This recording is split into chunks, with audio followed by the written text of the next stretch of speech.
Hello, everyone, and welcome to episode 9 of the Growth and Gratitude podcast. I have a very, very special guest today, my spouse, Neal. Welcome, Neal. Thank you very much. Happy to be here. I'm Actually, I very was forced happy. to be here, but that's okay. No, I'm just teasing. I think you said that the last time we did this, so I'm noticing a pattern. I forced you, I twisted your arm, but no, Neal is a giver. Neal loves to share his wisdom and his knowledge, and he's going to share some very important information today. So let me do a quick intro.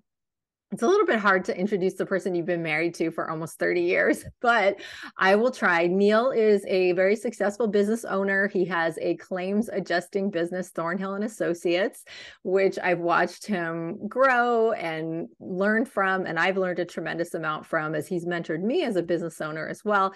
He also spends a lot of time as a volunteer with search and rescue work, which is incredibly admirable. He's putting his life on the line to rescue folks in a variety of very difficult situations. And he's a wonderful father and spouse. And as I said, we've been married. Our next anniversary will be 30 years. Isn't that Crazy. unbelievable? It is. It's really hard to believe. We really grew up together. We have grown up together because, of course, we were 10 when we got married. Anyway, and a wonderful father. We have a beautiful relationship with our adult daughters who we only get to see occasionally because they are so well launched and established in their lives and doing so well. And we're so incredibly proud of them. And so I invited Neal here today, not to talk about our relationship, but I will say, if you want to learn about our relationship and what has made our love last for 30 years, we do have a podcast episode on that. I used to have a podcast called The Right Questions with Todd and Bridget, which is fantastic. You should definitely check all the episodes out with my colleague Todd, who works for my company. And Neal and I did a special episode for Valentine's Day called What Makes Love Last. And we talked about our relationship, and we told the whole story of how we met and all our ups and downs and all the things we've learned about how to keep a loving relationship. I was going to say happy, but I think really just to ride the waves, and many years and many times are happy and also many are difficult. I'm sure you would Yeah, agree. Yes, sure. Yeah, no, it's to keep, I think healthy is a good way to describe it. Healthy I and agree. constantly growing. Yeah, I agree. I agree. So if you want to hear that story, go to episode 9 of The Right Questions with Todd and Bridget. And of course, I will make sure that the link to that episode is wherever you are. If you're watching us on YouTube or if you are listening on any of the podcast apps, the link will be right there in the show notes or in the description. But today, what I wanted to bring Neal on to talk about is something that I have really admired in him. Something I look up to him for tremendously, and that is the way that he lives on purpose. He lives with great purpose in his life.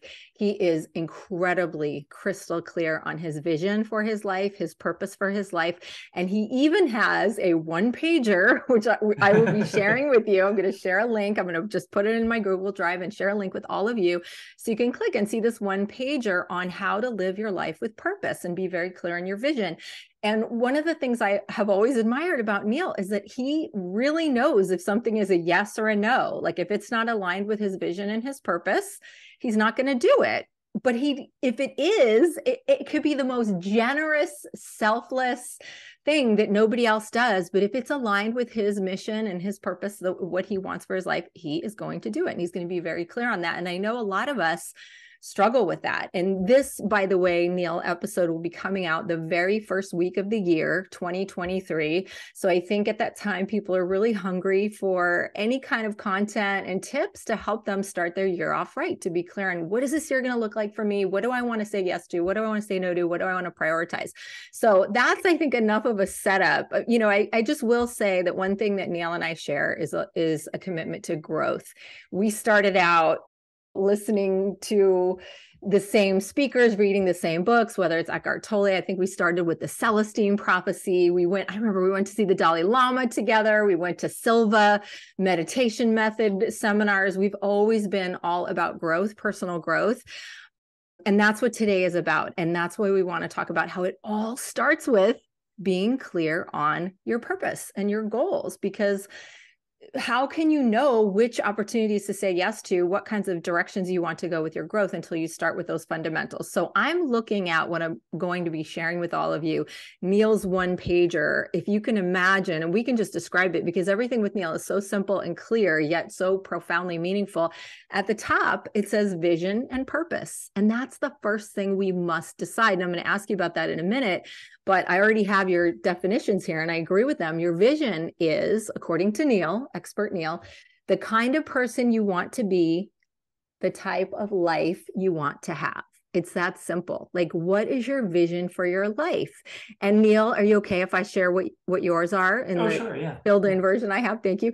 So Neal's vision, because again, he's a person of few words, but impactful. It says freedom, no limitations, exploration, learning, and giving. But then I also want to say right beneath it is purpose. And he only has 2 words for purpose. And I think I share these with you, which is maybe part of why we've done so well and lasted for so long. His purpose is to grow and to give, to grow and to give. Think about that for a second, everybody. It's so simple, yet so powerful. And I see him living his life so incredibly true to this purpose, whether it's with his business, his employees, his clients, his volunteer work, his kids, many additional mentoring roles he plays in organizations. It's to grow and to give. It's that simple. So Neal, tell us, how did you determine these as your vision and your purpose, and how do you stay true to them?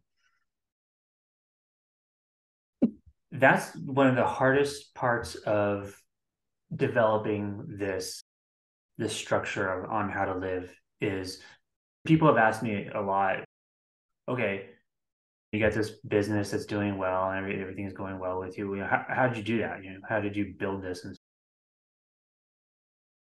And how are you? I consider myself a very happy person, very satisfied person. And people ask, how do you get there?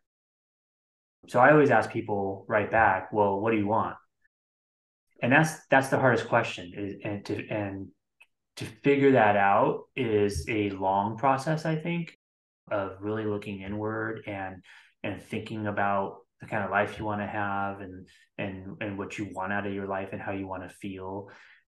And as you do that, as you go through that process, honestly, and as you look for reoccurring themes in your thoughts, because it'll come out. Other people might, if you talk to other people, they might hear, it might be very clear to them the kind of life you want to have, but it might be hard for you to hear it. So being able to listen to your own thoughts over time and see the patterns will help you figure out what you want and the kind of life you want to have and how you want to live your life. And that's the first step is you have to figure out what you really want. Because if you just pick some arbitrary thing like I want to have a successful business or I want to be an entrepreneur or I want to run for office or whatever, it just because you think it sounds cool or that is what society will deem as successful for you, it won't work. It has to come from you. So the very first thing is figuring out what you want. Because I really like simplicity and I look for simplicity in my life. I think that we live in a very complex and chaotic world right now, more so than ever, especially with technology. And I think when we can simplify our lives, our lives get better and they get easier. I know for me, when all this really started to click together and I developed this structure on how to live, my life got a lot better and it got a lot easier. I was able to do more in less time, accomplish more, have more, give more, with a lot less stress or anxiety or worry about things too. So it's a kind of a paradox, but it all comes back to figuring out what you want, because once you know what you want, then that can be your guiding star and it can be your focus. So achieving whatever you want out of life, for me, it has been the formula has been knowing what you want and then being consistent on the path of activities to get there. it's amazing what a little bit of activity every day will generate over time. And you won't do those things if you don't believe in it and it's not what you want. So so you figure out your purpose, vision, kind of life you want to have, the kind of person you want to be. And then do you want me to get into the structure of it now? Well, Or do we you have more can, questions? yeah, we can walk through Okay. that together. I just want to Yeah. pull out, I just want to point out, I think, two things from everything you've said so far. One is meditation. I think Right. that that has helped both of us. The kind of clarity you're speaking with about when you set up the structure of your life and you really get clear on what you want in your life, that I think that to you, you're thinking, well, that's just what isn't that what everybody does? No. A lot of people are completely lost. Just that right there. Like, what is my vision? Yeah. What is my purpose? We've both spent many, many hours meditating and getting clarity and writing. And you used to take entire days to just reflect and step away from everything. And I also think it's important to note what a voracious reader and learner and seminar taker, and you've been involved in many organizations that have helped you to grow and get clarity on all of that. You've received mentoring from many people. You've been a mentor to many people. So I just don't want to minimize that. Even though you're making this first piece of having your vision and purpose clear sound very simple, you did a lot of work to get there. Yeah. It's not, and it's not easy at all. It's a Yeah. difficult process. It really is. And Yeah. I recognize that. And all the things you mentioned that I've done in the past, those are all wonderful, wonderful tools that are out there for all of us to use. And Mhm. you can use one or all, but you take advantage of all the tools out there. There's people have done this already, so there's no need to reinvent the wheel. Being able to sit with your own thoughts, have a quiet mind, and let what comes in naturally and recognize what's coming in, that's where your answers will start to come from. They're not going to come from the daily input we get from our surroundings. We have to turn those things off and separate ourselves from those through meditation or going away on a little retreat by yourself for the day or reading or things to quiet the mind. And then that's when those answers and clarity will start to come. Exactly. And as you were talking, I also was thinking about how whenever I go to you with a challenge or a problem, sometimes I like it, sometimes I don't, but I know you're right when you say to me, well, what do you want? Right. Right. I'll vent about a difficult situation. And one of your first questions is always, well, what do you want? What do you want in this situation? So I really Yeah. think that's the first important tool that people can take with them from this conversation, is really getting clarity on what you want. And so, okay, let's go ahead and move into the rest, because there's more here, even though it's very simple and brief. The next level under vision and purpose are pillars. What you have here on your template is that the pillars support the vision and the purpose. So you've chosen 4 pillars. I assume that if someone says they want to have 3 or 5, you're okay with that. But for you, it was 4 pillars that are like the major chunks of your life. And before we go into talking about them, I want to give people your example of what I see your pillars as. And again, as your partner in life, I see you so living true to these pillars and every day committing yourself, growing and giving in all of these pillars. So one is financial freedom. Pillar 1 is, and I don't know if there's a priority order, but this is the order I see them in. Financial freedom is pillar 1. The next pillar is physical power. The next is rewarding relationships. And the 4th pillar is development and nurturing. So those are the pillars in your life, just 4 things. And I see you work out so hard for the physical power. You work so hard to constantly be creating new businesses and new opportunities and new ways of creating financial freedom for our family, which I'm so thankful for. Rewarding relationships. You have fun with friends under there. You have meaningful, happy relationships with your kids and with your partner, development, nurturing, all the reading, all the personal growth that you do. So tell us about these pillars.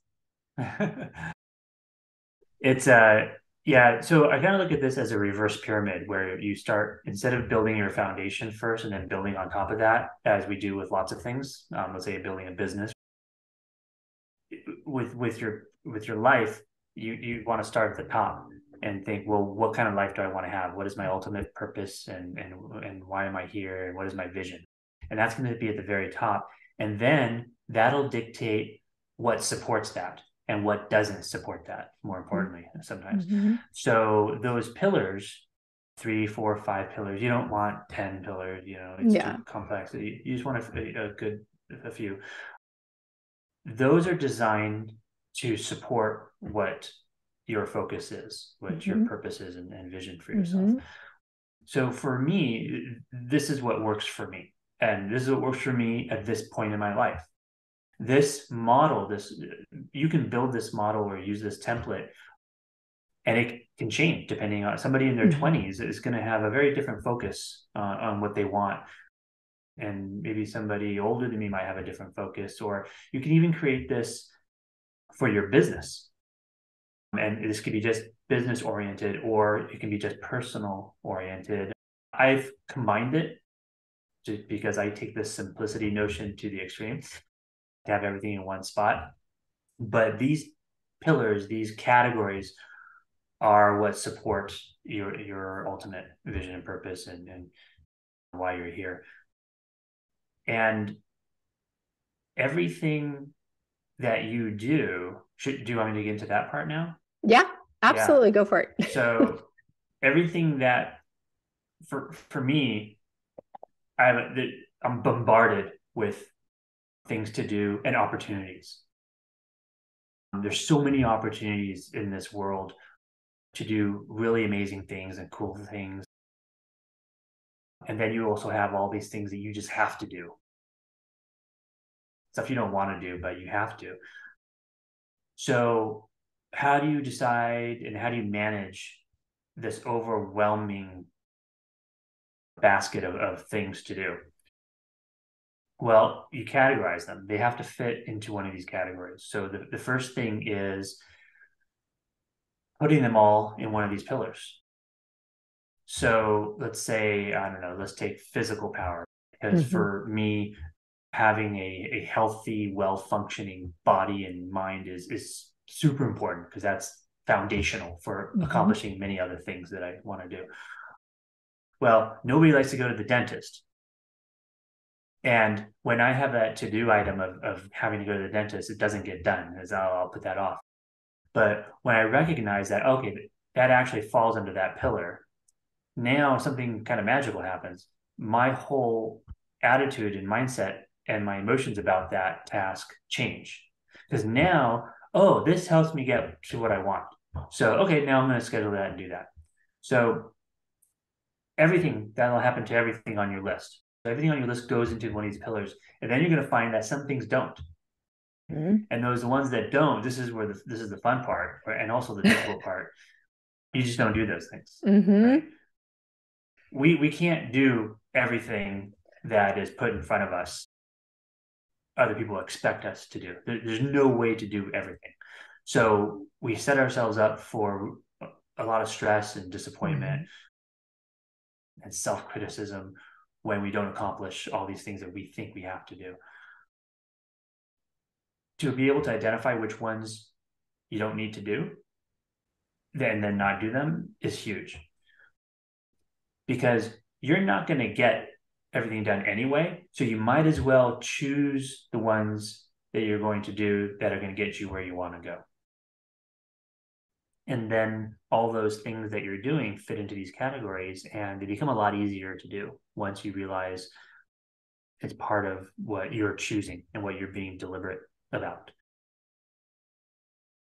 And that's kind of like, it's like compound interest where you just do a little bit every day that of the right things, the things that are in your categories.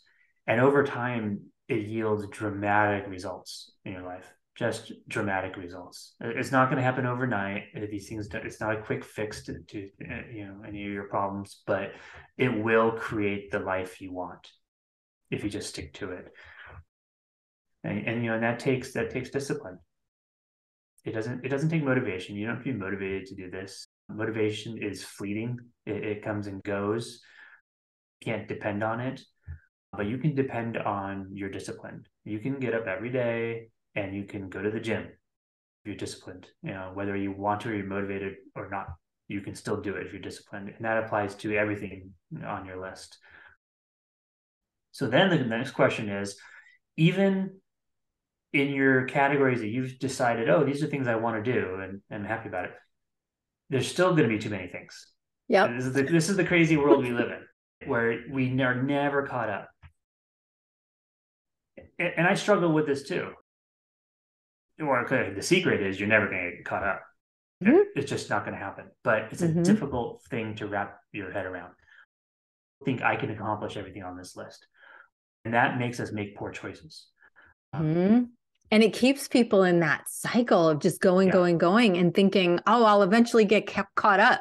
Yeah. But you never will. No, so keep going. You beat yourself up at the end of the day because you didn't accomplish something that was impossible to accomplish anyway. So then the question is, well, how do I choose what to do? If we're not being deliberate, what happens is we have so many things to do. We check off the easy things on our list, and we go throughout the day. We're busy all day long. I'm so busy. I have all these things to do. And at the end of the day, I did all these things, but I don't feel satisfied. I don't feel like I really accomplished anything. Well, why is that? It's because you didn't do the right things. So the trick is figuring out which of those things are. And then you do just a few things a day that are the right things. The other things you got to let go, or they'll get done eventually, or they won't, whatever. But you got to choose the things that are going to yield the results you want. That gets into the 80-20 principle, which was a game changer for me when I learned about that and saw how real it was.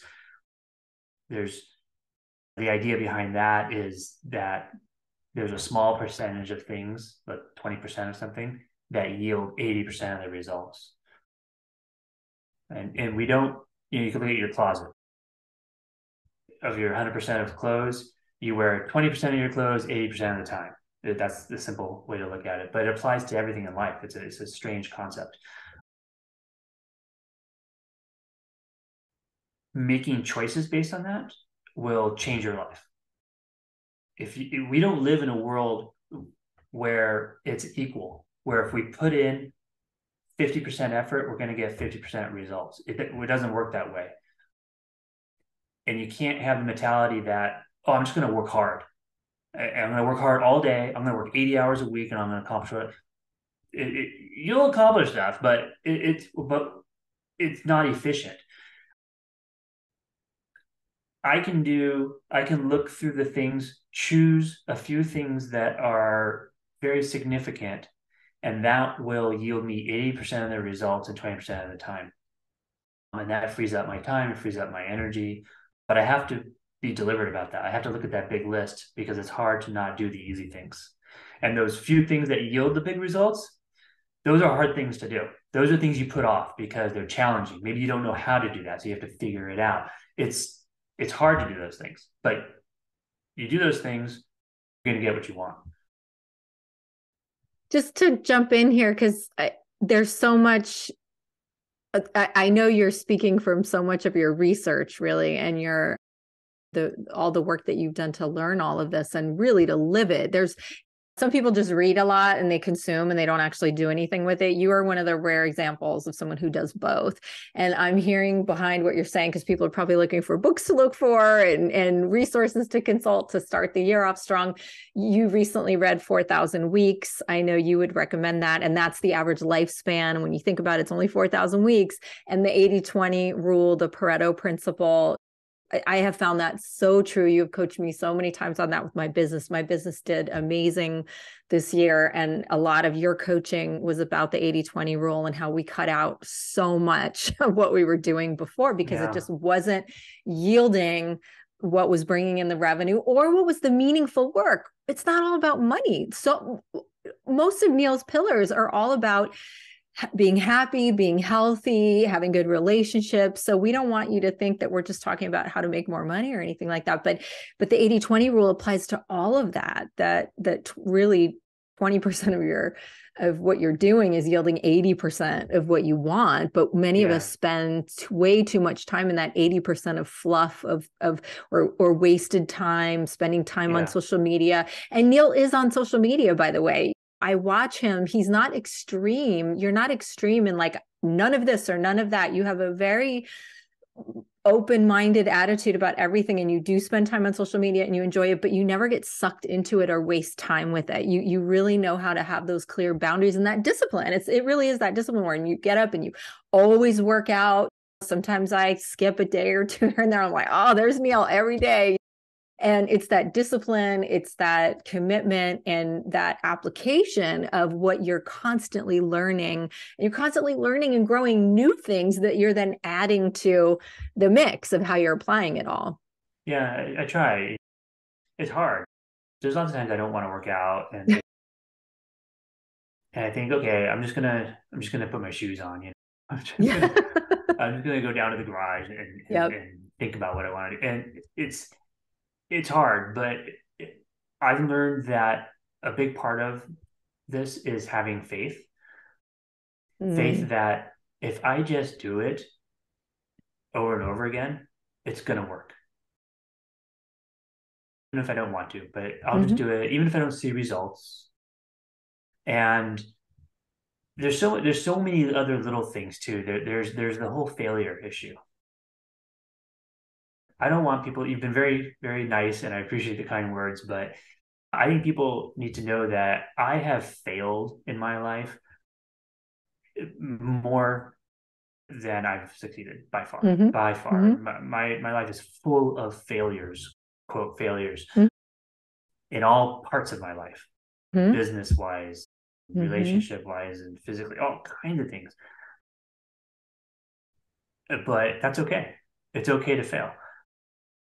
It's just part of life, and not getting down about it is the key. And it's amazing how much successes stay with you and create your life.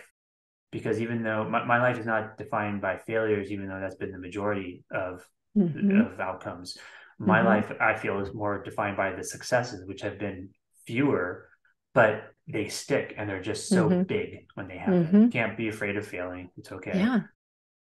And then one thing I struggled with a lot in the beginning was control.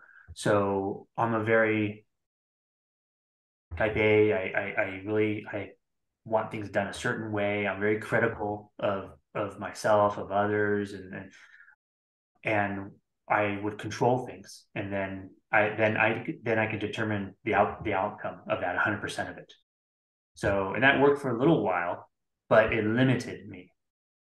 So as I learned to let go, as I learned to trust others, as I learned to do things like that, and as I learned about the 80-20 rule, I learned that I can make these choices, let go of things, and get bigger results by not having control over everything. Now, what that meant, though, and this was hard for me, was that since I couldn't control 100% of it anymore, there was a lot of things that I didn't like that came with it. And I call that the slop. And you got to be okay with that if you want to operate and have a life at a bigger level. There's going to be an element of slop. But I'd rather have 80% of a big, wonderful, generous life that contains 20% slop than a smaller, more controlled life where I have 100% control, and but it's a lot smaller, and I'm not experiencing life and everything that it has to offer. So two key concepts, just again to pull out like what people can take away.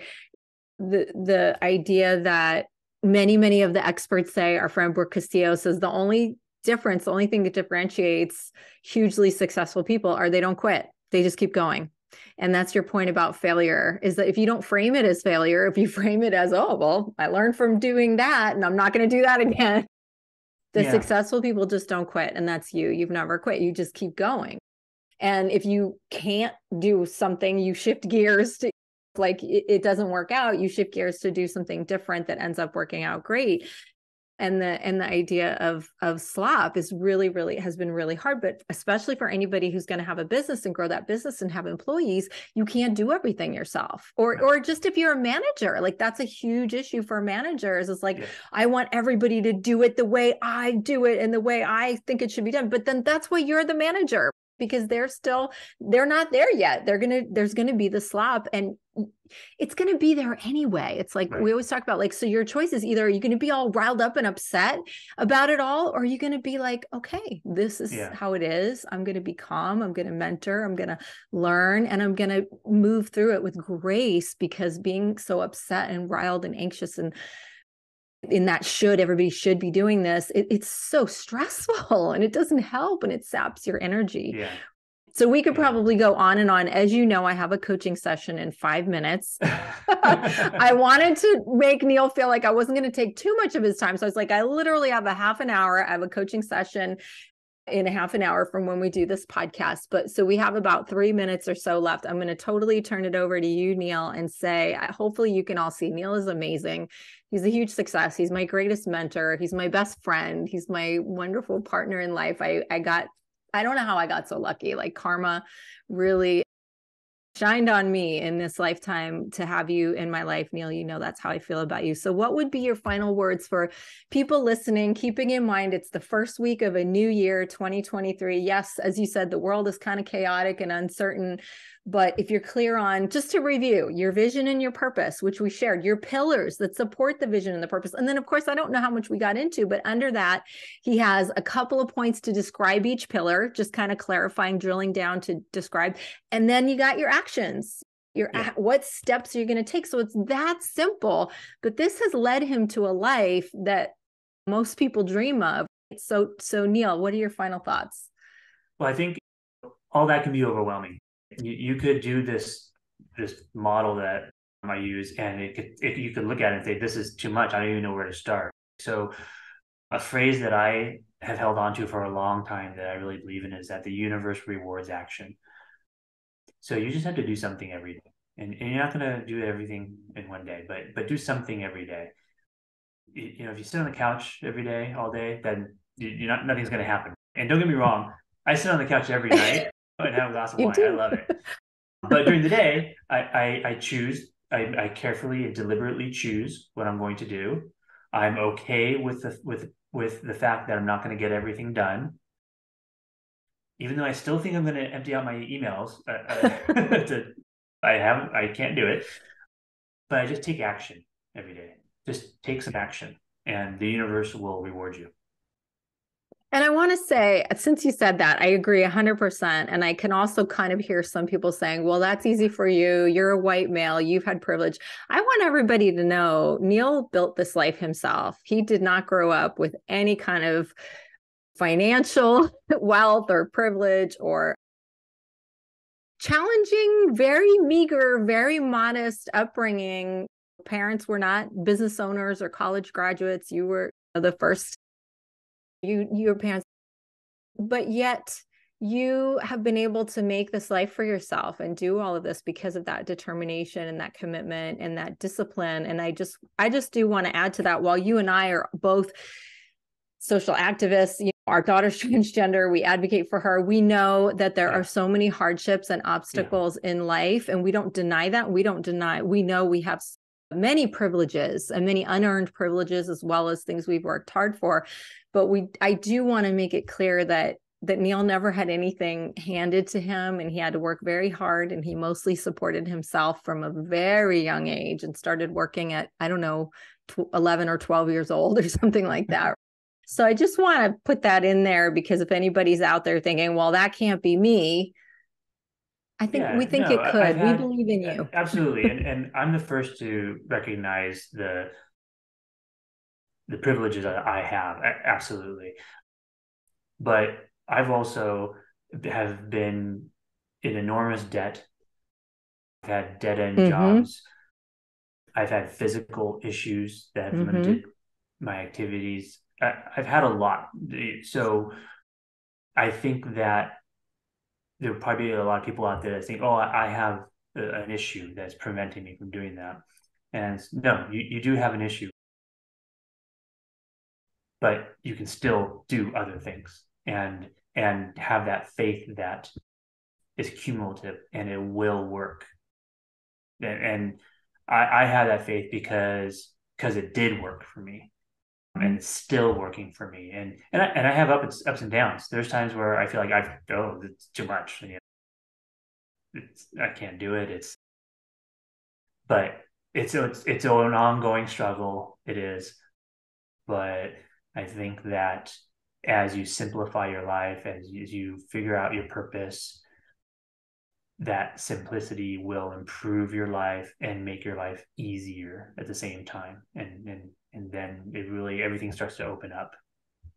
Absolutely. Thank you, Neal. I am Of course. 1 minute away from my coaching session, so I'm right, I'm maximizing my day, 80-20. This is definitely part of the high value that both of us offer in the world. I am so thankful to you for being here. I love you so much. I love you too, B. And I'm so proud of you, Nealster. Thank you. And maybe if people enjoy this, we'll have Neal back to talk about something else. We'll see. Okay, I'll see you in an hour when we walk the dogs, Neal. Yes. And I'll see you all next month. Bye. Bye.